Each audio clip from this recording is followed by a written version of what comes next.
सीखनी चाहिए। आहा हा, मर्यादामय श्री राम। कौन से राम? जोर से बोलो। मर्यादामय प्रभु श्री राम। अच्छा, अभी कुछ दिन पहले भारत में एक विरोध उठा एक चौपाई के ऊपर, ढोल गवार सूत्र पसुनारी, ढोल गवार पसुनारी, ढोल गवार सूत्र पसुनारी, ढोल गवार सूत्र पसुनारी, सकल तारना के अधिकारी, सकल तारना के अधिकारी।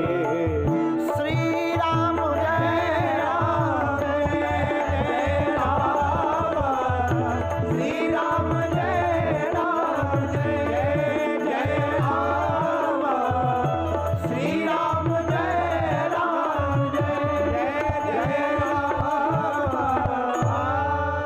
लोग कहते हैं कि तुलसीदास जी तो नारी विरोधी हैं।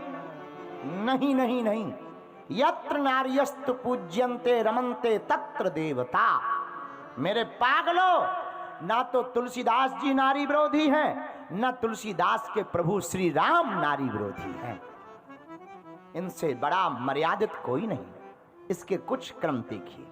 मर्यादा में श्री राम के कुछ चरित्र सुनिएगा। एक चरित्र पहला, लंका में जब राम जी ने रावण को मार दिया, रात के समय चांद की चांदनी में शिला के ऊपर प्रभु श्री राम बैठे हुए थे। उसी समय पीछे से एक स्त्री की छाया दिखाई पड़ी। उस स्त्री की छाया को देखकर राम सिसक करके खड़े हो गए, सहम गए और स्त्री की छाया से बचने लगे, कहीं ये छाया हमारे ऊपर ना पड़ जाए। पीछे से आहट देखा, कोई आया है। हाथ जोड़कर प्रभु श्री राम ने पूछा, मां कौन हो तुम? तुम्हारा परिचय क्या है और कहां से आई हो? इतना सुनते ही पीछे खड़ी हुई वह स्त्री जोर जोर से फबक फबक कर रोने लगी। राम जी ने कहा, क्यों रो रही हो? कौन हो तुम? अपना परिचय तो दीजिए। किस काम से रो रही हो? क्या कारण है रोने का? वह स्त्री रोते रोते कहने लगी, राम मैं अभागिनी रावण की पत्नी मंदोदरी हूं। ओ, तो तुम रो क्यों रही हो? क्या बात है? अच्छा अच्छा, आज तुम्हारे पति वीर गति को प्राप्त हो गए इसलिए रो रही? बोले नहीं नहीं महाराज, मैं इसलिए नहीं रो रही। तो राम जी ने पूछा, पर आप आई क्यों हो इतनी रात को अंधेरे में? यहां क्या करने आई हो? मंदोदरी कहती, राम मैं देखने आई हूं कि मेरे पति में और राम में क्या फर्क था। जो विश्व विजेता, मेरा पति विश्व विजेता, जिसके सामने देवता भी ना टिक पाए, जिसके सामने योद्धा भी ना टिक पाए, वह हार गया, उसकी वीर गति हो गई। वो वीर कौन है जिसने मेरे बलवान पति का वध कर डाला? जरा देखूं तो उसमें ऐसी कौन सी बात है जिस कारण से मेरा पति हार गया। राम जी ने मुस्कुराकर कहा, मां आपने ऐसा क्या हम में देखा जो तुम्हारे पति से ज्यादा अलग है? पता है क्या बोली मंदोदरी? ध्यान से सुनना भारत के लोगों। मंदोदरी हाथ जोड़कर और चिघाड़ती हुई रोती कहती, राम एक मेरा पति था जो दूसरे की स्त्री को अपना बनाना चाहता था, और एक राम तुम हो जो स्त्री की छाया देख करके मां का संबंध जोड़ लेते हो। यही अलग बात थी, यही अनूठी बात थी राम। इसीलिए मेरा पति हारा है और तुम्हारी विजय हुई। मेरे भारत के लोगों, प्रभु श्री राम इतने मर्यादित हैं, इनकी मर्यादा के सामने कोई नहीं टिक पाया।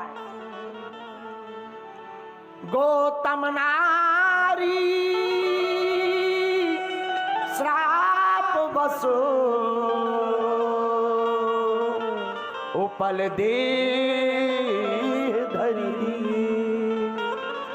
राम जी के जीवन काल की दूसरी कथा। राम जी जब जनकपुर जाने लगे, गौतम ऋषि की पत्नी अहिल्या शिला बनकर के मार्ग में मिल गई।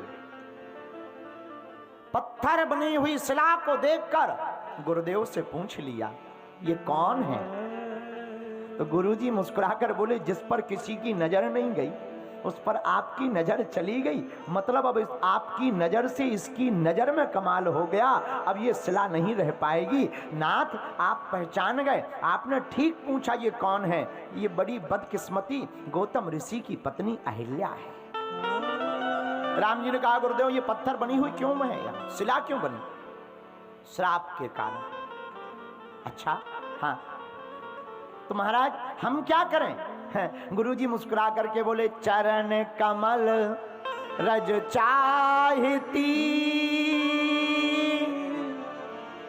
कृपा सिंधु रघुवीर। हे राम, ये तुम्हारे चरणों की रज चाहती। राम जी कहते हैं, गुरुदेव हम क्षत्रिय हैं, ये ऋषि की पत्नी है, हम अपना चरण रखेंगे, पाप नहीं पड़ेगा? और स्त्री के ऊपर चरण रखेंगे, क्या मर्यादा हमारी बन पाएगी? हम मर्यादा पुरुषोत्तम बनकर आए हैं, हमारी मर्यादा टूट जाएगी। गुरुजी बोले, राम अगर तुम चरण रज नहीं दोगे तो इसका उद्धार भी तो नहीं होगा। अब देखना राम जी की कला, राम जी कितने नारी उपासक हैं, राम जी कितने स्त्रियों का सम्मान करते हैं। जरा इस कथा को गौर से सुनना मेरे पागलों। राम जी ने समाधान निकाला। राम जी ने चरण नहीं रखे, पता है क्या किया? राम जी ने चरण उठाया, हवा की तरफ इशारा किया, पवन का झोंका लगा और भगवान के चरणों की रज उड़कर उस गौतम ऋषि की नारी शिला के ऊपर पड़ गई, और जैसे ही पड़ी तो उसका उद्धार हो गया। इतने मर्यादित हैं, इतने मर्यादित प्रभु श्री राम। मेरे पागलों, प्रभु श्री राम से यह पांचवी शिक्षा पूरे विश्व को लोगों को लेना चाहिए कि हमेशा अपनी माता का, बहन का और भारत में रहने वाली सभी नारियों का सम्मान करना चाहिए। भारत में नारियां देवी का रूप मानी जाती हैं और इसलिए भारत को विश्व गुरु कहा जाता, जहां स्त्रियां भोग हेतु नहीं अपितु स्त्रियों को मातृत्व का दर्जा दिया जाता है। भारत कोई साधारण देश नहीं है। कान खोलकर सुन लो, भारत के ऊपर उंगली उठाने वाले और भारत के साथ दोगलापंथी करने वाले लोगों, भारत कोई साधारण नहीं है। भारत मातृत्व प्रधान देश है। भारत में गाय माता है, भारत में गंगा माता है, भारत में गीता माता है और भारत स्वयं ही माता है। इसलिए हम लोग क्या कहते? भारत माता की कहते या नहीं? हाँ जी या ना? अरे जोर से बोला। अच्छा, तुमने कभी सुना चीन माता? तुमने पाकिस्तान माता सुना? वेस्ट इंडीज माता सुना? लेकिन भारत माता तो सुना। इससे सिद्ध हो गया कि भारत ही माता है, बाकी सब बेटा है। बोलो सीताराम। जोर से बोलो और जोर से बोलो। लेकिन कई लोग तो कहने लगते हमें तो भारत में ही डर लगता है। बताइए, जिन्हें मां के आंचल में ही डर लगता उनकी ठटरी तो है। भारत माता है, ये प्रभु